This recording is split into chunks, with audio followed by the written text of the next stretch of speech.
Hello students, सर्वप्रथम सर्वांना स्वातंत्र्य दिनाच्या खूप खूप शुभेच्छा। तर मुलांनो, आपण मॅग्नेटिक मटेरियल हा जो चॅप्टर आहे या चॅप्टरची स्टडी करत आहोत आणि या आधीच्या व्हिडिओमध्ये आपण या चॅप्टरचं काही टॉपिक स्टडी केलेला आहे आणि आजच्या व्हिडिओमध्ये मी तुमच्यासाठी घेऊन आलेलो आहे एक नवीन topic, magnetization and magnetic intensity. हा खूप इम्पॉर्टंट टॉपिक आहे आणि हा जो टॉपिक आहे हा टॉपिक तुम्हाला बोर्ड एग्जाममध्ये खूपदा विचारलेला आहे। म्हणजे हा जो टॉपिक आहे हा टॉपिक बोर्ड एग्जाममध्ये 2013, 2015, 18, 22, 23, 24 एवढं टाइम्स विचारलेला आहे। बट हा टॉपिकला विचारला जेव्हा जातो तेव्हा हा जो टॉपिक आहे हा टॉपिक कंटिन्यू 3 मार्क किंवा 2 मार्क किंवा 1 मार्क असं नाही, स्प्लिट करून विचारतो। कधी 1 मार्कला विचारतो, कधी 2 मार्कला विचारतो, कधी 3 मार्कला सुद्धा विचारतो।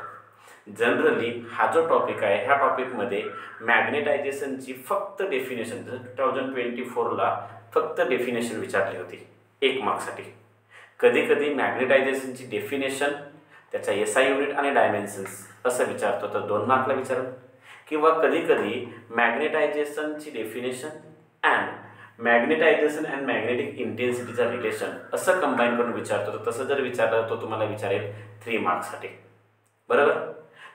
तर आपण आजच्या व्हिडिओमध्ये स्टडी करू मॅग्नेटायझेशन काय होते, मॅग्नेटिक इंटेन्सिटी काय होते आणि मॅग्नेटायझेशन आणि मॅग्नेटिक इंटेन्सिटी या दोघांचा रिलेशन काय असेल किंवा काय येतो, हे एकामेकाशी कसं रिलेटेड आहे हे आपण या व्हिडिओमध्ये बघणार आहोत।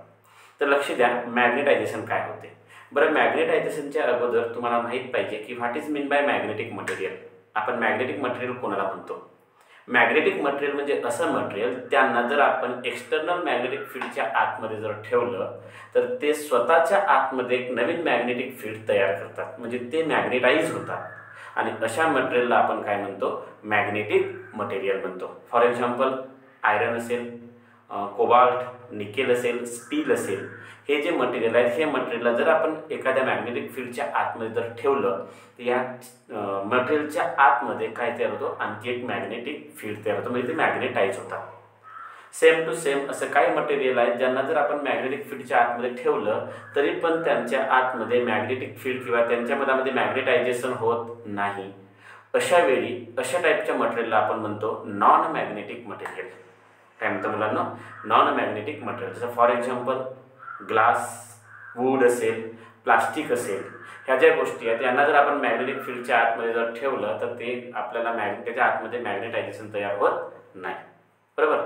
चला, तर आज आपण मॅग्नेटायझेशन कसं होते, मॅग्नेटायझेशन काय असते त्याच्याबद्दल आपण स्टडी करणार आहोत। तर लक्ष द्या, आज आपण स्टडी करणार आहोत मॅग्नेटायझेशन काय होते। ठीक आहे, बघा काय होते मॅग्नेटायझेशन। समजा आपण काय केलं की मॅग्नेटायझेशनची स्टडी करते वेळी मी कन्सिडर करतो एक्सटर्नल मॅग्नेटिक फील्ड। काय कन्सिडर करतो? या टाईपची एक्सटर्नल मॅग्नेटिक फील्ड। बघा, मी वर्ड यूज केलं एक्सटर्नल मॅग्नेटिक फील्ड। बरं, एक्सटर्नल मॅग्नेटिक फील्डला आपण डिनोट करणार बी नॉटने। कशाने? बी नॉट। बी नॉटचा मिनिंग काय होईल? External magnetic field. लक्षात ठेवा, या टॉपिकमध्ये मी जेव्हा केव्हा बी नॉट म्हणणार तेव्हा समजायचं बी नॉट म्हणजे एक्सटर्नल मॅग्नेटिक फील्ड। आता ह्या मॅग्नेटिक फील्डच्या आतमध्ये मी एखादा एनी शेपचा मटेरियल ठेवला, एनी शेपचा, बट 3 डायमेन्शनल मटेरियल आहे, या शेपचा काही ना काही व्हॉल्यूम असेल। असा जर मटेरियल ठेवलं तर ही जे एक्सटर्नल मॅग्नेटिक फील्ड आहे ही मॅग्नेटिक फील्ड त्या मटेरियलच्या आतमधून एकदम या बाजूने त्या बाजूला पूर्ण आतमधून पास होत आहे असं इमॅजिन करा। म्हणजे हे एक्सटर्नल मॅग्नेटिक फील्ड आणि त्या मॅग्नेटिक फील्डमध्ये असा एखादा मटेरियल जर ठेवलं तर मटेरियलच्या आतमधून एकदम पूर्ण आतमधून याच्या काय जात आहे? मॅग्नेटिक फील्ड पास होत आहे। असं केल्याच्या नंतर हे जो काही मटेरियल आहे ह्या मटेरियलच्या आतमध्ये आणखी मॅग्नेटिक फील्ड तयार होतो आणि त्यावेळी ह्या मटेरियलला असं म्हटलं की हा मटेरियल काय होतं? मॅग्नेटाइज होत आहे। काय होत आहे म्हणतो आपण? मॅग्नेटाइज होतोय। जर हा मटेरियल मॅग्नेटाइज जर होत असेल म्हणजे याच्या आतमध्ये मॅग्नेटिक फील्ड तयार होतो आणि त्या मॅग्नेटिक फील्डला आपण डिनोट करतो बीएम ने। बीएमचा meaning magnetic field of magnetic material आणि बी नॉटचं मिनिंग एक्सटर्नल मॅग्नेटिक फील्ड। आता मला सांगा, ह्या मॅग्नेटिक मटेरियलच्या आतमध्ये मॅग्नेटिक फील्ड तयार आहे स्वतःची त्याची, आणि बाहेरची एक्सटर्नल मॅग्नेटिक फील्ड, अशा दोन मॅग्नेटिक फील्ड इथे अवेलेबल आहेत. तर हा जो मॅग्नेटिक मटेरियल आहे, ह्या मॅग्नेटिक मटेरियलची जर टोटल मॅग्नेटिक फील्ड काढायची असेल, ज्याला आपण नेट मॅग्नेटिक फील्ड सुद्धा म्हणू शकतो, तर ही नेट मॅग्नेटिक फील्ड किंवा याला आपण टोटल मॅग्नेटिक फील्ड जर म्हटला तर ती मॅग्नेटिक फील्ड ह्या पूर्ण मटेरियलची होणार. मग ह्या मॅग्नेटिक मटेरियलच्या आतमध्ये magnetic field, external magnetic field सुद्धा जातात, ती पण प्रेझेंट आहे. आणि ह्या मटेरियलची आणखी मॅग्नेटिक फील्ड तयार झाली, जिला आपण बीएम म्हटलं. म्हणजे ह्या टोटल मॅग्नेटिक मटेरियलची टोटल मॅग्नेटिक फील्ड जर आपल्याला काढायची जर आहे, ज्याला आपण नेट मॅग्नेटिक फील्ड म्हणू, ही नेट मॅग्नेटिक फील्ड म्हणजे काय होणार रे, तर sum of external magnetic field and magnetic म्हणजे magnetic field of a magnetic material. Sum of external magnetic field and magnetic field of magnetic material. ह्या दोघांची पण सम केल्यानंतर जी मॅग्नेटिक फील्ड मिळेल त्याला आपण त्याचे काय म्हणू, टोटल किंवा नेट मॅग्नेटिक फील्ड म्हणायची. क्लिअर? बरं, आता मॅग्नेटायझेशन काय होतं, तर मॅग्नेटायझेशन म्हणजे व्हेरी सिंपल. हा जो काय मॅग्नेटिक मटेरियल ज्याला आपण कशाच्या आतमध्ये ठेवलं रे, ज्याला आपण मॅग्नेटिक मटेरियलच्या मॅग्नेटिक एक्सटर्नल मॅग्नेटिक फील्डच्या आतमध्ये ठेवलं आणि त्यामुळे त्याच्या आतमध्ये एक मॅग्नेटिक फील्ड तयार झाली आणि त्या मटेरियलची एक नेट मॅग्नेटिक फील्ड बनली. आता ही नेट मॅग्नेटिक फील्ड जी आहे, जी या मटेरियलच्या आतमध्ये बनलेली आहे, ती नेट मॅग्नेटिक फील्ड म्हणजे sum of external magnetic field and magnetic field of magnetic material यांच्यापासून जी नेट मॅग्नेटिक फील्ड बनलेली आहे, ह्या नेट मॅग्नेटिक फील्डचा काही ना काही नेट डायपोल मोमेंट असेल. काय असेल? Net dipole moment. आता हा नेट डायपोल मोमेंट कशावर डिपेंड असेल, तर तो डिपेंड असेल तुमचा मटेरियल किती मॅग्नेटाइज होतो याच्यावरती. बरोबर? म्हणून ह्या मटेरियलचा मॅग्नेटायझेशन जर आपण डिफाईन करायचं असेल तर मॅग्नेटायझेशन जर याचा फाईन करतो म्हटलो तर याच्या मॅग्नेटायझेशनची डेफिनेशन बनेल. काय डेफिनेशन बनेल? ह्या मॅग्नेटायझेशनला आपण डिनोट करतो कॅपिटल एम ने. कशाने? Capital M. आणि कॅपिटल एम म्हणजेच मॅग्नेटायझेशन. त्याची डेफिनेशन होतो the ratio of net dipole moment. Net dipole moment. तुम्हाला माहिती आहे की आपण डायपोल मोमेंटला स्मॉल एम ने डिनोट केला, म्हणजे net dipole moment per unit volume. Net dipole moment per unit volume is called as magnetization. म्हणजे हा जो काही मटेरियल असेल त्याच्यात जेवढा काही व्हॉल्यूम असेल त्या व्हॉल्यूमच्या आतमध्ये तयार होणारा नेट डायपोल मोमेंट, ह्या नेट मॅग्नेटिक फील्डमुळे तयार होणारा नेट डायपोल मोमेंट, ज्याला आपण काय म्हणू, मॅग्नेटायझेशन. आणि मॅग्नेटायझेशनला आपण डिनोट करतो कॅपिटल एम ने. बरं, मॅग्नेटायझेशन ही एक वेक्टर क्वांटिटी आहे म्हणून त्याला बार देणे आवश्यक आहे.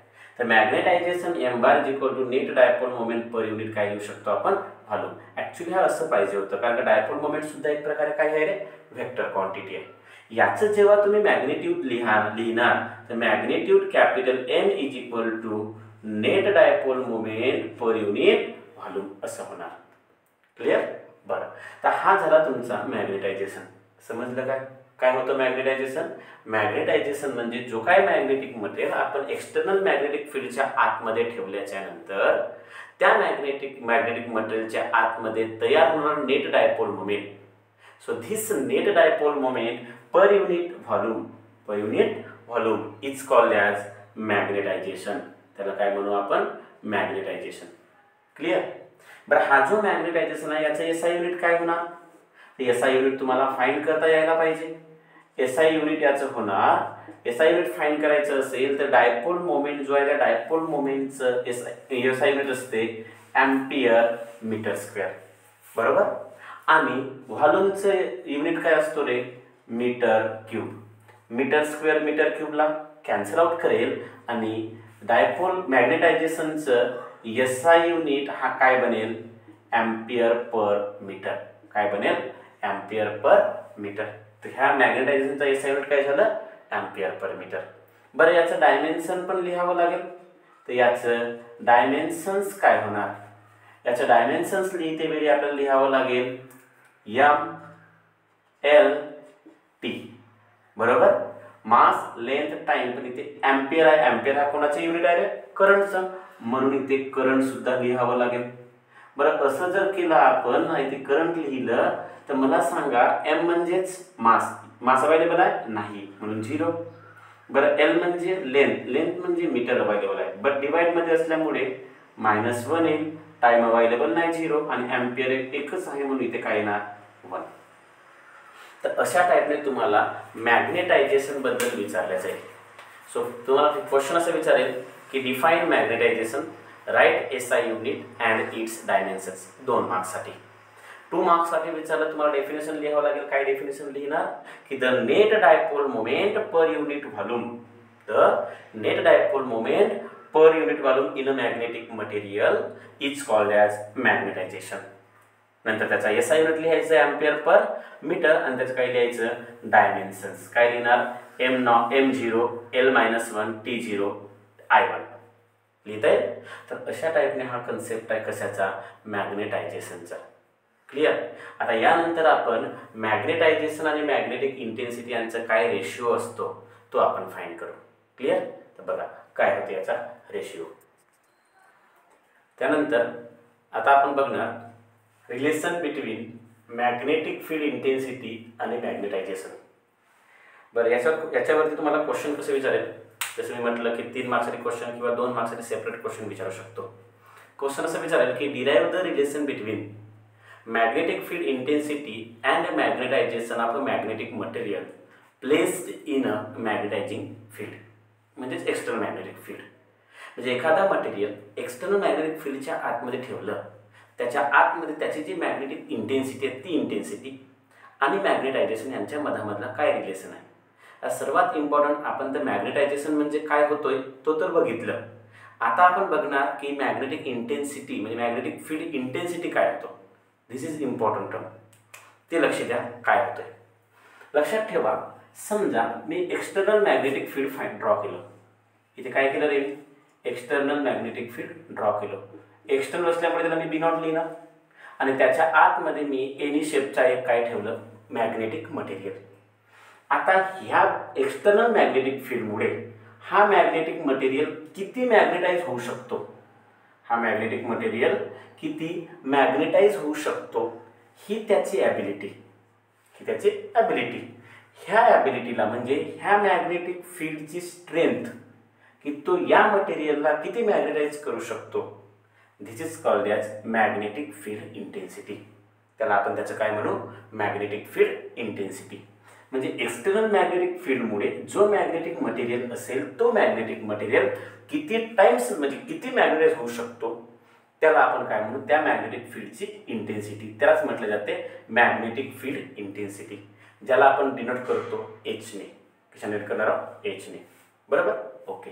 तर हा रिलेशन फाइंड करण्यासाठी मी एक्सटर्नल मॅग्नेटिक फील्ड कन्सिडर करावं लागेल, त्याच्या आतमध्ये एक मॅग्नेटिक मटेरियल सुद्धा कन्सिडर करावं लागेल. क्लिअर. बघा, तर मी कन्सिडर करतोय मॅग्नेटिक म्हणजे मॅग्नेटिक मटेरियल, समजा आयरन असेल किंवा स्टील असेल.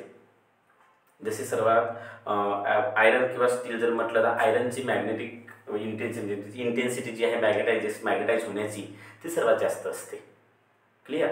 बरं, मॅग्नेटिक इंटेन्सिटी फाईंड कर, मॅग्नेटिक फील्ड इंटेन्सिटी जर फाईंड करायची जर असेल तर त्यासाठी तुम्हाला एक्सटर्नल मॅग्नेटिक फील्ड तयार करावं लागेल. आणि एक्सटर्नल मॅग्नेटिक फील्ड तयार करण्यासाठी आपण कन्सिडर करू एक सोलेनाइड. So consider solenoid. आता तुम्हाला सोलेनाइड माहिती आहे की काय होतं सोलेनाइड. एक असं वायर असतो या टाईपचं, बरोबर.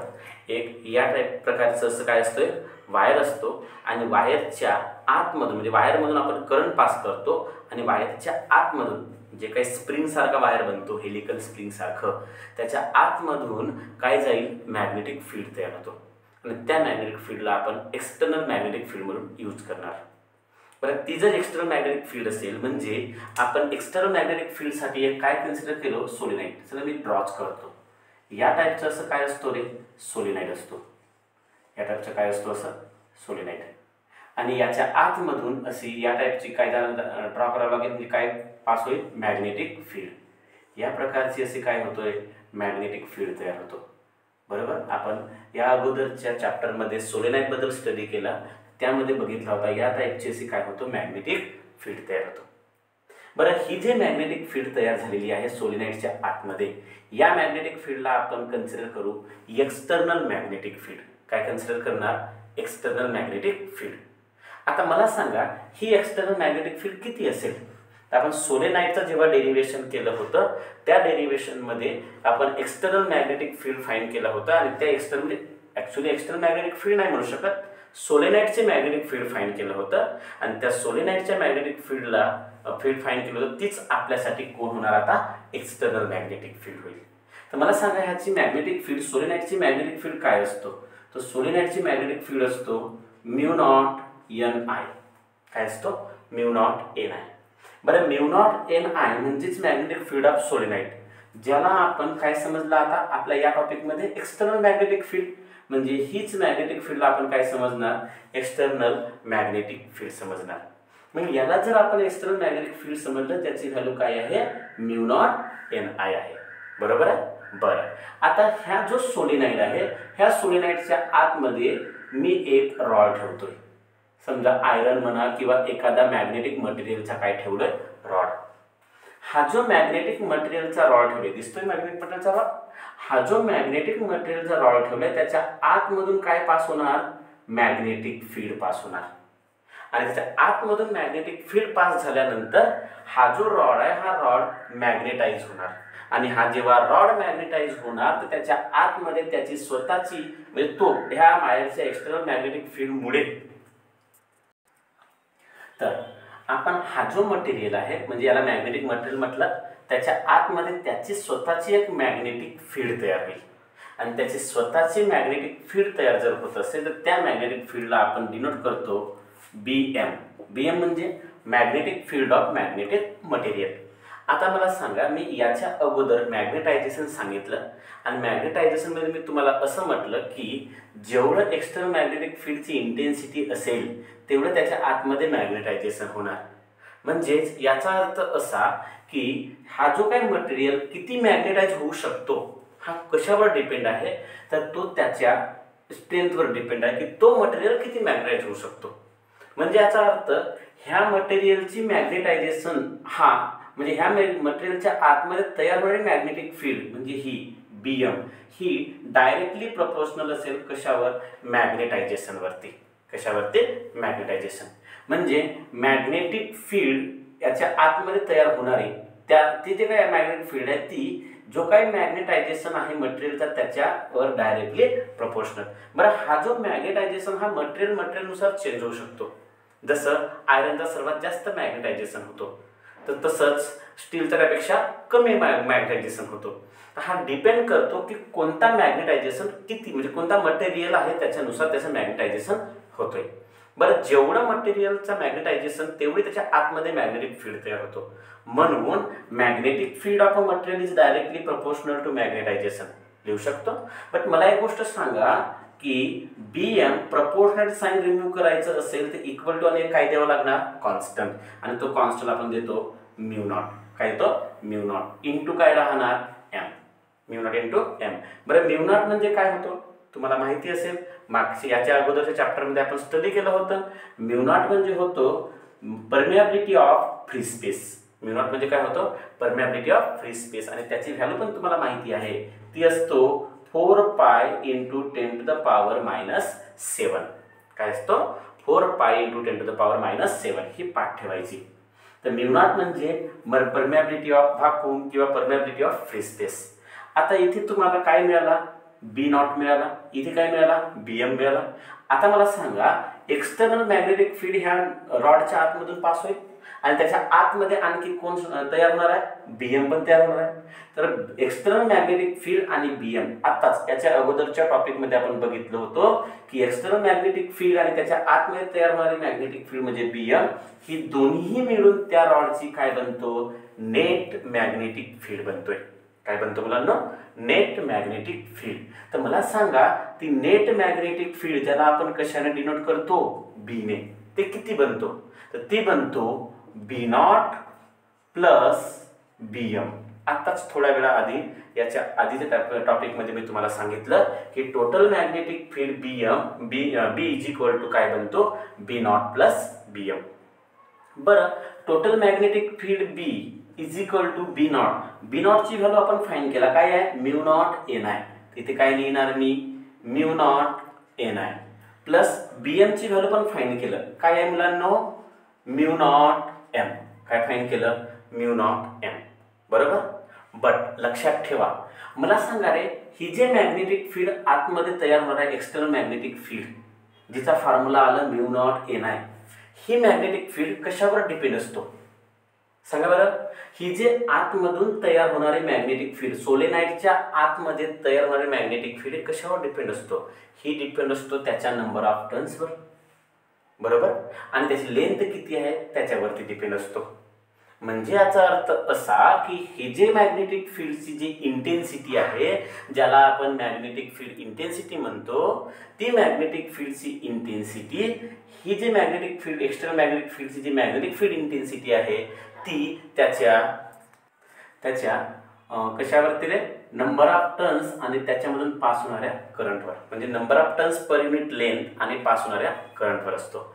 म्हणजे आपण सोलेनाइडमध्ये स्टडी केला होता, नंबर ऑफ टर्न्स काय केला होता, number of turns per unit length म्हणजे होतो स्मॉल एन, आणि तिथून किती करंट पास होत आहे तो म्हणजे कोण आय. तर लक्षात ठेवा, स्मॉल एन इंटू आय म्हणजे होतो मॅग्नेटिक फील्ड इंटेन्सिटी.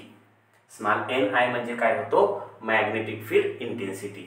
एन म्हणजे नंबर ऑफ टर्न्स, काय नाही number of turns per unit length, आणि आय म्हणजे करंट. तर एन आय याच्यावर डिपेंड असेल की मॅग्नेटिक फील्डची इंटेन्सिटी काय असेल, तर ते किती असेल एच. त्याला आपण कशाने डिनोट केलं एच ने, बरोबर. तर ही आपण इथे पुट करू, तर मला सांगा total B is equal to मला काय मिळेल, तर म्यू नॉट एन आयच्या ठिकाणी मी काय लिहू शकतो H plus mu naught M, बरोबर. तर मला सांगा for B is equal to दोघांमधून कोण कॉमन निघेल, तर दोघांमधून म्यू नॉट कॉमन निघेल, तर एच प्लस काय राहणार एम. बरं म्यू नॉटला जर मी या बाजूला आणलो, तर या साईडला जर आणलो लेफ्ट हँड साईडला, तर ह्या मला सांगा हा लेफ्ट हँड साईडला आणल्याच्या नंतर हा काय बनेल, तर बीच्या डिवाइड मध्ये जाईल, तर इकडे काय उरणार एच प्लस एम. आता आपल्या हेडिंग मध्ये लिहिलेलं आहे relation between the magnetic field intensity, म्हणजे एच आणि एम यांचं जर रिलेशन जर बघायचं असेल तर मी काय करतो मुलांनो, हा जो एम आहे हा जो एच आहे ह्या एच ला इकडे घेऊन येतो किंवा ह्या एम ला इकडे घेऊन येतो. तो डिपेंड तुम्ही कोणतं पण घेऊन या, सेम आहे. जर मी एम ला जर या बाजूला घेऊन आलो तिथे कोण उरणार एच. तर मला सांगा तुम्हाला काय मिळेल एम इज इक्वल एच राहणार, काय राहणार एच. तर एच इक्वल टू तुम्हाला सांगा या साईडला या बाजूला काय आहे बी डिवायडेड बाय म्यू नॉट, आणि एच जर ठेवलं तर एम इकडे घेऊन या. एम जर इकडे घेऊन आलं तर मला सांगा काय बनेल मायनस एम. तर H is equal to B divided by mu naught minus M असे लिहू शकतो, किंवा एम जर इथेच ठेवलं तर एच इकडे घेऊन यायचं. एच जर इकडे आणलं तर मला सांगा एम इज इक्वल टू तुम्हाला काय मिळेल B divided by mu naught already available आहे. मी इथे एम जर ठेवलं तर एच इकडे जर आणलं तर काय बनेल मायनस एच असं पण लिहू शकता. दोन्ही प्रकारे लिहिला तरी चालेल. तर अशा प्रकारे आपण काय बघितलं की the relation between magnetic field intensity H and magnetisation. Magnetic field intensity आणि काय बघितलं मॅग्नेटायझेशन. क्लिअर समजलं.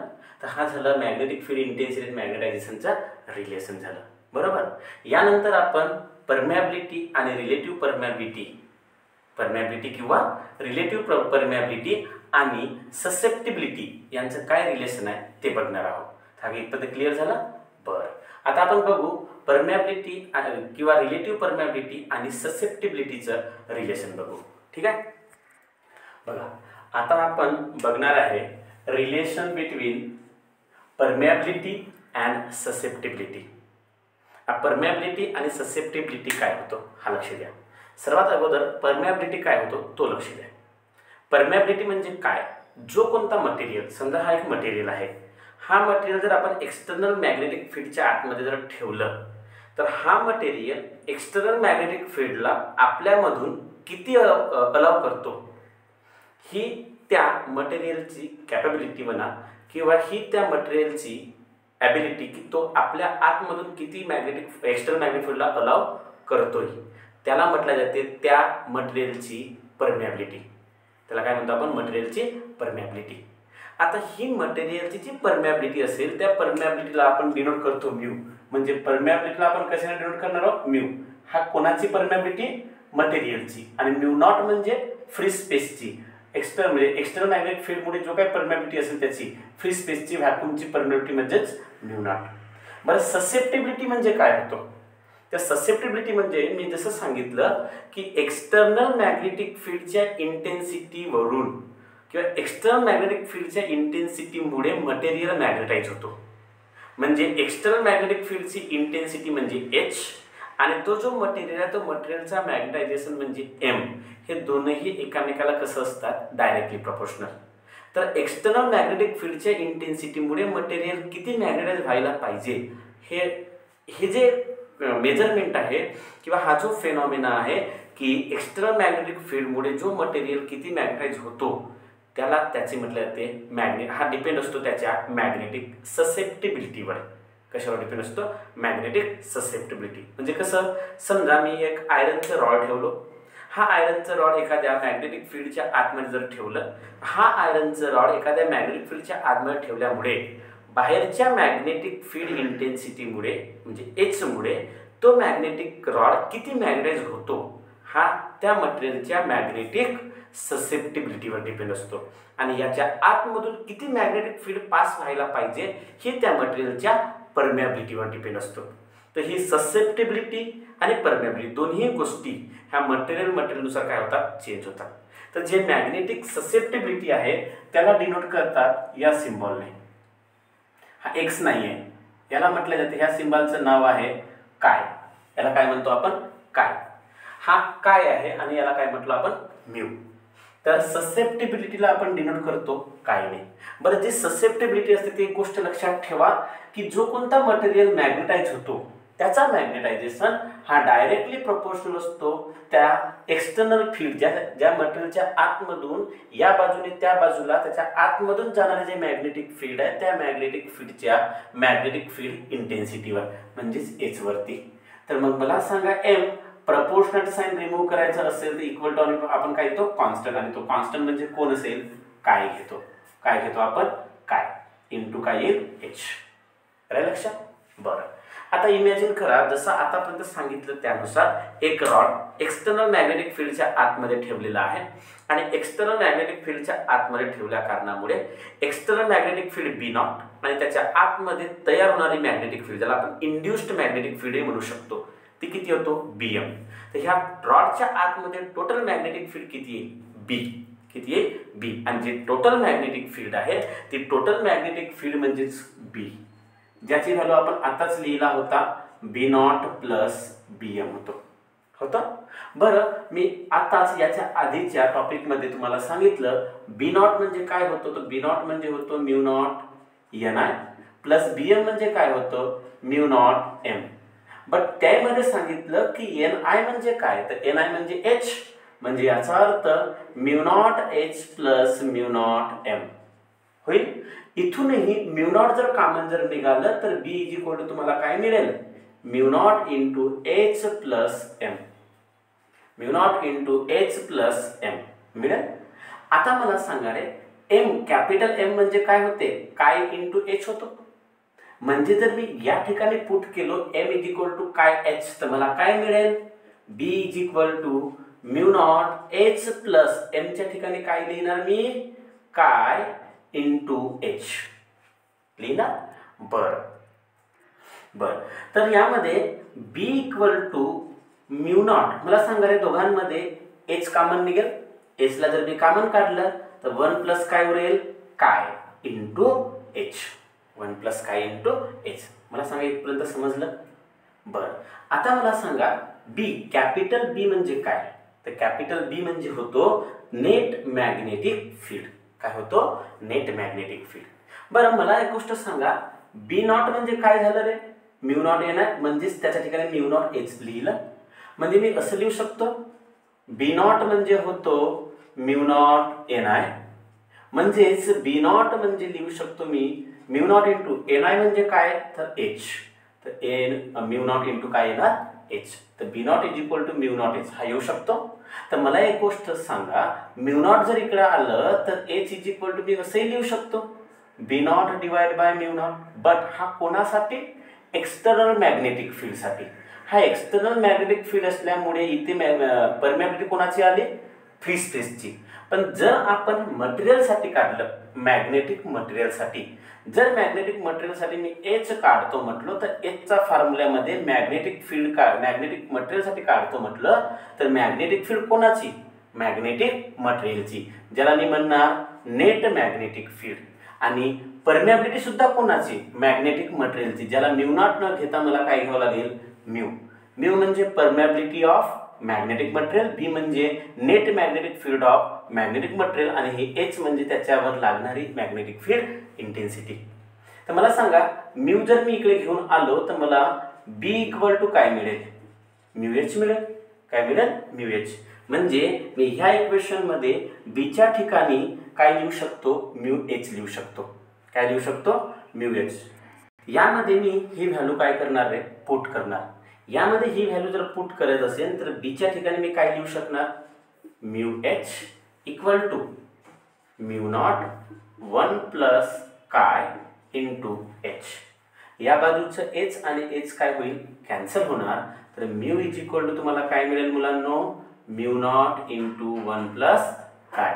म्यू नॉट इंटू 1 प्लस काय मिळेल. बरोबर आहे? Mu equal to mu naught into 1 plus काय. आता हा जो रिलेशन आहे, हा रिलेशन म्हणजे कोणाचं रिलेशन झालं? परमिएबिलिटी आणि ससेप्टिबिलिटीचं. कशाचं झालं रे? परमिएबिलिटी आणि ससेप्टिबिलिटीचं. आता दुसरं लक्षात ठेवा, बट 1 प्लस काय म्हणजे होतोय म्यू आर. बरं, हा म्यू आर काय आहे? Mu R is the relative permeability. Mu R म्हणजे काय होतो? Relative permeability.